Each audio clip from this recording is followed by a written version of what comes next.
cœur des associations, il y a le bénévolat. Le bénévolat renvoie à l'essence même de l'action associative. Alors le bénévolat, c'est très important pour plusieurs raisons.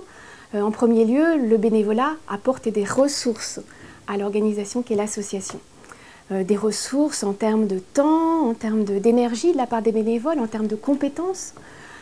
Et en second lieu, les bénévoles apportent aussi une créativité, apportent des idées, de l'innovation. Donc le bénévolat est vraiment au cœur des associations. Mais le bénévolat n'est pas la seule dimension importante dans l'association.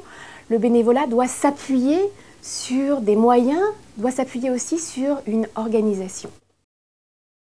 Une association s'appuie donc aussi sur une organisation. Une organisation, c'est quoi? Une organisation, c'est un ensemble de règles, de procédures, de modes de fonctionnement. C'est aussi un ensemble d'objectifs qui vont s'articuler avec le projet, bien sûr, de l'association.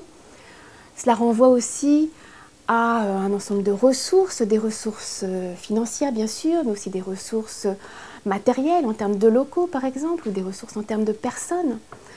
On va aussi avoir dans une organisation des statuts, des définitions de postes, de missions.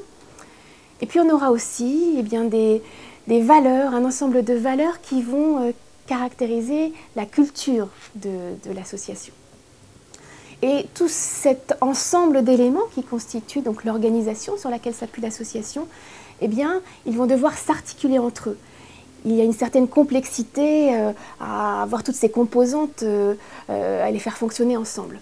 Donc, il y a une nécessité d'une articulation. Face aux enjeux d'efficacité de l'action collective, le bénévolat, l'organisation qui va le soutenir sont certes importants, mais ils ne suffisent pas. C'est là qu'intervient l'idée de management. Alors c'est quoi le management? Bien, le management, on pourrait le définir comme une mise en musique. C'est en quelque sorte l'art de diriger, de coordonner les actions individuelles et collectives dans les organisations. Et ce qui est important concernant le management, c'est de se dire qu'il n'y a rien de normé. Il n'y a pas de bonne pratique du management qui s'appliquerait partout, quel que soit le contexte. Et le contexte associatif, bien sûr, il va être très spécifique. On aura comme élément de spécificité l'existence de bénévoles. Des bénévoles pour lesquels le levier hiérarchique classique dans d'autres organisations ne va pas pouvoir s'appliquer. On aura également des enjeux en termes de performance qui vont être différents. Ce n'est pas la maximisation des profits, mais cela sera la définition d'objectifs liés au projet de l'association. Donc, le management dans les associations va devoir s'inventer, va être particulier. Bien sûr, on pourra s'inspirer de méthodes de management qui existent ailleurs, en dehors du monde associatif, mais il va y avoir une spécificité.